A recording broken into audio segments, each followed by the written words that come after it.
पुनः दूसरे दिन कार्तिक शुक्लाष्टमी को महासभा में सभी लोग इकट्ठे हो चुके थे। कुलगुरु श्री वशिष्ठ जी महाराज के इंतजार में सभी सभा चुप बैठी थी कि उसी समय उनका भी रथ आ ही गया। तो रथ से उतरकर जैसे ही सभा द्वार में प्रवेश किया तो सभी सभासदों ने आसनों से खड़े होकर हाथ जोड़कर शीश झुकाकर प्रणाम कर श्रद्धा पुष्प अर्पित किए। वशिष्ठ जी भी सबको आशीर्वाद देते हुए चक्रवर्ती राज सिंहासन के पास अपने आसन पर विराजमान हो सबको आसन ग्रहण करने को कहा। सब सभासदों के बैठने के पश्चात वशिष्ठ जी ने कहा, हे सभासदों, हम हर इच्छा से प्रेरित होकर आज जो विधान बनाकर लाए हैं पहले उसे ही सुनाते हैं। आप सभी ध्यान देकर सुनिए। क्षत्रिय वर्ण में सूर्यवंश चक्रवर्ती सम्राट महाराज इक्ष्वाकु भय थे। उनके 214 पुत्र थे। महाराज इक्ष्वाकु ने अपने सभी पुत्रों को अलग अलग देश का राजा बनाया था।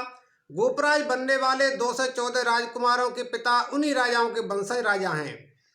सो भगवान की प्रेरणा से हमने आप क्षत्रियों को आज 2 कुल तथा 2 जातियों में विभाजित किया है। अब आप पहले कुल के बारे में सुनिए। चक्रवर्ती सम्राट रघु समेत आप सभी प्रजापालक राजाओं के कुल का नाम आय से राजकुल है और जाति का नाम राजपूत जाति है। आय से आप सभी प्रजापालक राजा अपने वैवाहिक संबंध पूर्व की भांति अपने इसी राजकुल में करेंगे।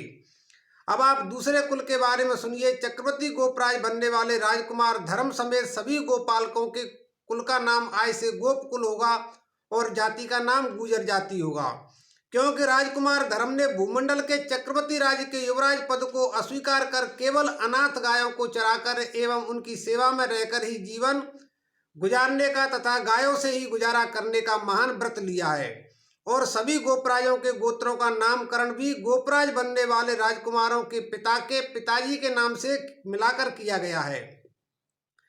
जैसे चक्रवर्ती गोपराज धर्म के पिताजी का नाम खटवांग था तो हमने धर्म के गोत्र का नाम खटाना रखा है। ऐसे ही सब गोपराजों के गोत्रों का नाम समेत गायों पर लगाने के चिन्ह आदि सभी बातें ताम्रपत्र में लिखवा दी हैं, जो ताम्रपत्र सबको दिए जाएंगे। और सभी गोपकुली गुर्जर आय से अपने वैवाहिक संबंध अपने ही कुल जाति में किया करेंगे और कभी किसी प्रजापालक राजा को कोई कर नहीं देंगे। आप अपनी गायों समेत पूरी पृथ्वी पर गौचर भूमि में कहीं भी रह सकते हैं, कहीं भी चरा सकते हैं। इसके लिए आप सभी क्षत्रियों की गोपकुली गुर्जर जाति स्वतंत्र है। अब इन सभी गोपराजों के अभिषेक पगड़ियां धारण करने के शुभ मुहूर्त की घड़ी आ गई है। अब सभासदों को पोशाकों के बारे में बताकर पुनः सब कार्य पूर्ण किया जाएगा। हमने चक्रवर्ती गोपराज धर्म के लिए सफेद पोशाक, सफेद दुपट्टा, सफेद ही पगड़ी, उस पगड़ी पर लगाने की सुवर्णमयी छाप जिस पर सूर्यमुख छपा हो और तिरंगी कलंगी पीली, सफेद, हरी और बिना गांठ की काष्ठ निर्मित लकुट जिसमें चांदी की ऊपर मूठ में गौमुख छपा है। यह लकुट और छाप तो सभी गोपराजों की भी एक जैसी ही है और पोशाक सफेद है, पगड़ी पीली है, दुपट्टा हरा है, कलंगी हरी है। इतना बताकर पोशाक धारण करने वाले सभी राजकुमारों के सिंहासन सभा मध्य लगवाए। एक श्रेष्ठ सिंहासन जिस पर सूर्यमुख छपा हुआ सुवर्ण में छत्र लगा था उसे प्रजापालक चक्रवर्ती सम्राट के सिंहासन के बराबर बाईं ओर लगवाकर सूर्यवंश के कुलगुरु श्री वशिष्ठ जी महाराज होने वाले चक्रवर्ती गोपराज के आह्वान के लिए बोले, सूर्यवंशी गोपकुल क्षत्रिय प्रथम चक्रवर्ती गुर्जर गोपराज श्री धर्मजी खटाना महाराज विराजमान हो।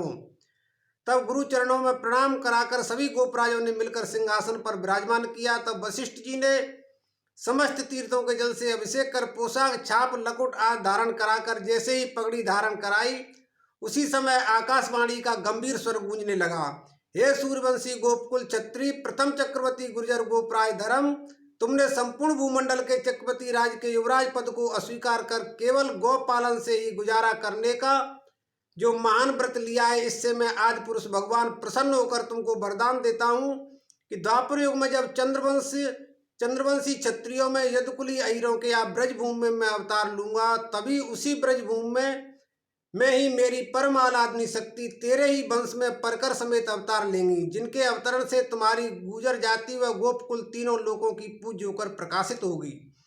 ऐसा सुनते ही देवों ने आकाश से पुष्प वर्षा की दिव्य बाजों की धुनियों के साथ साथ गंधर्व अप्सराओं का नृत्यगान होते होते सभी गोपराजों को भी पोशाक, पगड़ी, छाप, कलंगी, दुपट्टा, लकुट धारण करवाकर सभी गोपराजों को सभी प्रजापालक राजाओं से उपहार भेंट करवाकर कार्य पूर्ण कर वशिष्ठ जी महाराज ने कहा, आज से यह कार्तिक शुक्ला अष्टमी तिथि भी आप गोपों के प्रादुर्भाव की यादगार में गोपाष्टमी तिथि के नाम से जानी जाएगी। आप सभी इस गोपाष्टमी तिथि को साल में एक बार इसी जगह एकत्रित होकर गोप सभा किया करेंगे। इतना कह वशिष्ठ जी महाराज ने सभी सभासद राजाओं को अपनी इच्छानुसार अपनी अपनी राजधानियों को प्रस्थान की आज्ञा दे सभा विसर्जन की। हे भीष्म जी, प्रथम चक्रवर्ती गुर्जर गोपराय श्री धर्मजी खटाना महाराज के बाद धर्म का पुत्र अजित चक्रवर्ती गोप सिंहासन पर बैठा। फिर अजित का पुत्र देवगंध भया, देवगंध का भवरन, भवरन का अभयकरण। यह अभयकरण ही शत्रुघ्न के साथ ब्रज प्रदेश मथुरा मंडल में आकर बसे थे। अभयकरण का पुत्र मेरज हुआ, मेरज का महेशोहन, महेशोहन का धर्माकार, धर्माकार का धराजू, धराजू का नेमाधार, नेमाधार का जलपाजय, जलपाजय का बिरज, बिरज का रत्नाकर, रत्नाकर का रसंग। इन्हीं रसंग जी ने ब्रज प्रदेश में रावल व बरानों के अलावा तीसरी राजधानी बनाई जिसका नाम बरसाना है।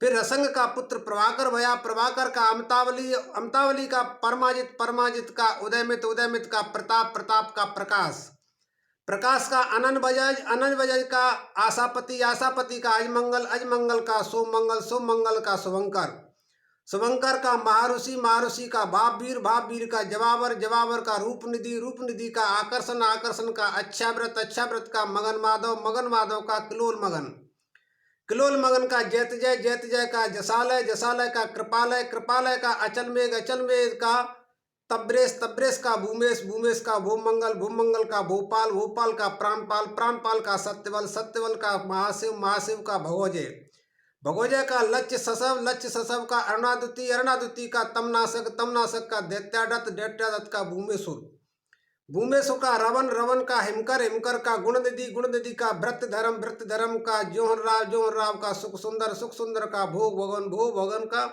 भोग भवन का शुभ सुख, शुभ सुख का भूभूषण, भूभूषण का मेघमती, मेघमती का भगवान सनई, भगवान सनई का उदयदीप, उदयदीप का देवदत्त, देवदत्त का देवमाल, देवमाल का राव अनंग, राव अनंग का सरनाध्वज, सरनाध्वज का राम नाम, राम नाम का राव ध्वज, राव ध्वज का राव ललित, राव ललित का दुखमोचन, दुखमोचन का माधर, माधर का मदन मोहन, मदन मोहन का श्याम सनई, श्याम सनई का पुरुषोत्तम, पुरुषोत्तम का राव कुबेश, राव कुबेश का गोपी सेवन, गोपी सेवन का धनपति, धनपति का धनंजय, धनंजय का धनंजित, धनंजित का धनपाल, धनपाल का प्रेम पंख, प्रेम पंख का प्रेमाधार, प्रेमाधार का प्रेम होश, प्रेम होश का प्रेम पोष्टि, प्रेम पोष्टि का प्रेमामय, प्रेमामय का स्माकर, स्माकर का राव विवेक, राव विवेक का भक्तिवल, भक्तिवल का भगवत रति, भगवत रति का भक्तराव, भक्तराव का तेजवल, तेजवल का तेजाकार, तेजाकार का प्रकाश भुवन, प्रकाश भुवन का रूप भुवन, रूप भुवन का भान भुवन, भान भुवन का भान सर्वसुख, भान सर्वसुख का नावाभान, नावाभान का भक्तिभान, भक्तिभान का श्री सुभान, श्री सुभान का उदयभान, उदयभान का अरिष्टभान, अरिष्टभान का कुंजभान, कुंजवान का महीवान। हे भीष्म जी, इन महीवान के पवित्र मन बुद्धि वाले धर्मात्मा 9 पुत्र हुए हैं। इन्हीं 9 पुत्रों की पुत्री बनकर ही भगवान की परम आराधनी शक्ति ने अपने निज पर कर अष्ट सखियों समेत अवतार लिया है। उन सबके नाम व उनके माता पिता के नाम इस प्रकार है। श्री महीवान जी खटाना महाराज के सबसे बड़े पहले पुत्र का नाम श्री बृषभान जी खटाना महाराज है। वर्तमान में ये ही चक्रवर्ती गुर्जर गोपराज है। इनकी गोपरानी का नाम श्री कीर्ति देवी है, जो कन्नौज के गोपराज भलंदन की बेटी है।